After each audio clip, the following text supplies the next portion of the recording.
JCB Scrapbooking, back with another process video. This one is for Mixed Media Mayhem. I am doing these cool pictures of the inside of one of the buildings at the 1800s town in South Dakota. It's a really cool old town. And I'm going to be doing inking. Well, I have to use ink for my recipe. And so I'm going to do some stamping and ink blending. And then I got to use washi tape and something else. Leaves. That was it. So, as you can see, this paper is actually very wrinkly. It got wrinkled in the move from my one craft spot to my new craft room, and I figured it would work perfect for this background because I want it to look kind of distressed and old. So I'm just picking different stamps that I figured would do that. They're not really anything, no rhyme or reason for the stamps other than they are the mixed media stamps that I have. And they all kind of, they work together. So I have a whole bunch of stamps, but I'm only using like one off of each one, maybe two. And this is that big, what is it, like arrow stamp that I have, and I really like it. It's like a chevron arrows. So I'm going to use it. Circles.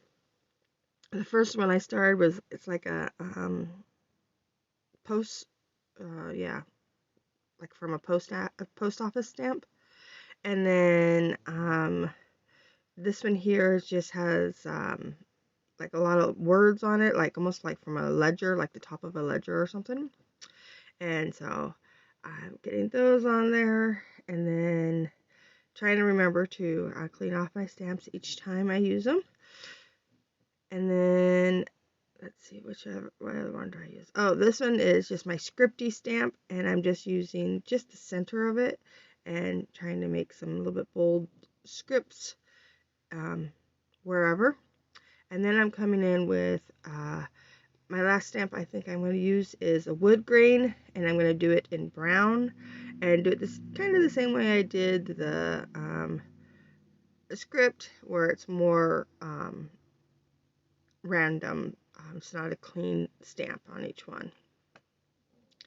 So I did that, and then get that all cleaned off. And then I'm going to come in with some ink blending. And I'm just doing the outside edge of this whole paper because I am going to have all my pictures in the center of it. So I come in with the brown first, and I'm just kind of doing a very messily job of just putting some ink onto this paper. And then I'm going to come in with some yellow just to give it another tone. But when I do the yellow, I'm trying to hit spots that there is no brown, because I don't want a lot of yellow on my, or I don't want brown on my yellow brush. So I'm just kind of hitting them wherever, and then I'm going to clean off my brush to make sure there's no brown on it. And then I'm coming back in with the brown and doing a little bit more blending. And that's it. I wanted it really messy looking, but kind of rustic. And yeah, it was a lot of fun. So now I'm going to come in with this bright orange paper, and I'm making, this is going to be my photo mat. So I'm just cutting it down. So it's 10 3/4 by 8 3/4.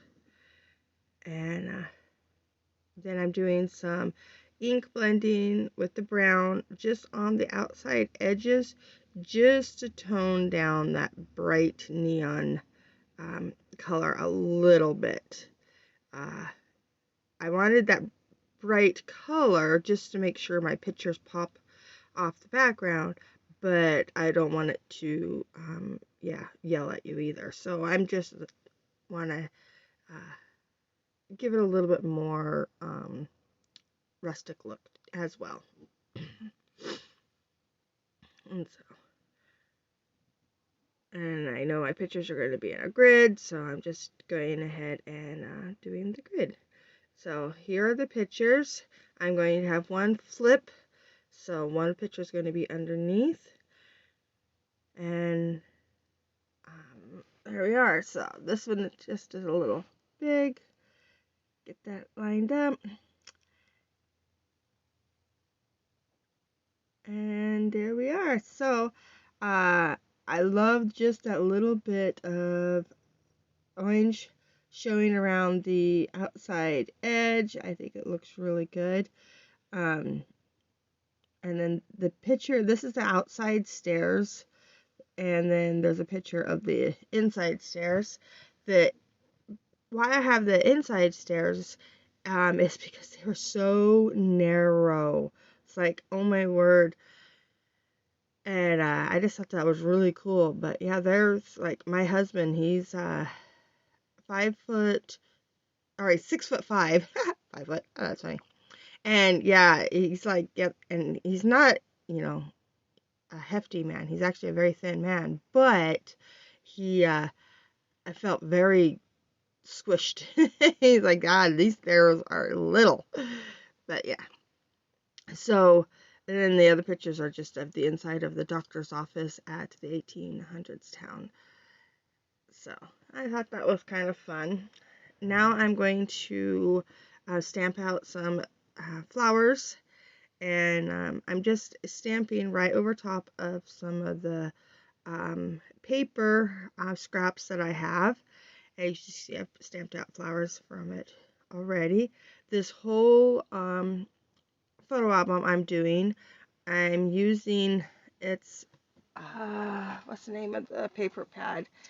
I think it comes from, I think it's a Recollections paper pad, and it's all about travel. So there's lots of maps and,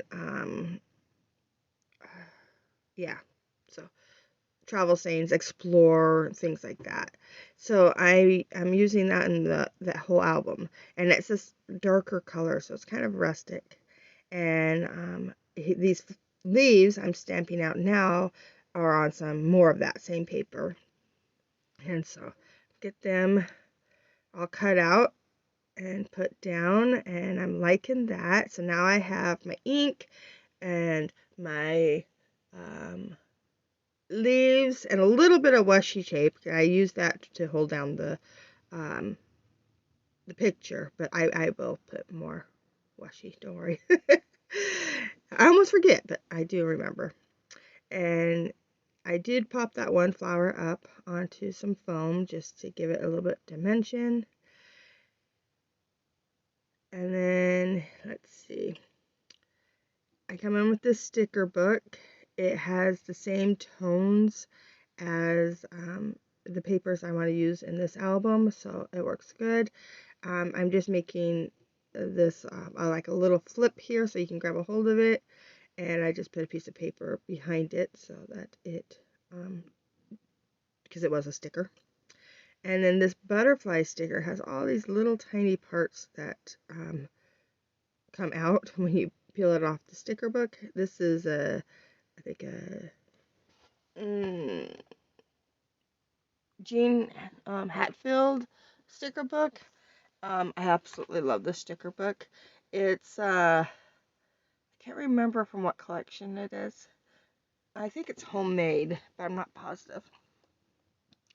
And so I just put a little bird's nest in the flowers, and then put the little flap down at the bottom, and then I'm coming in with these little clocks, and I'm sticking them into the flowers as well, just kind of like showing passing of time.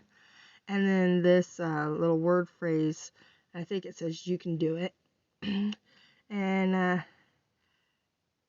yeah, so there's most of it. And now I'm going to come in with my washi tape in just a second. And I'm going to add some washi on top of each picture, like the washi's holding the pictures on. And then I'm going to come in with another washi tape that is script, and it's very see-through, And so I put it on, and then I just kind of rub it down, and you can hardly tell the difference between it and the background. I really like that. So there is my layout. Thank you so much for watching. Here are the close-ups, and yeah, don't forget to check out everybody else that is playing along with Mixed Media Mayhem. And if you like what you see, please give me a thumbs up. If you want to see more, please subscribe. Bye!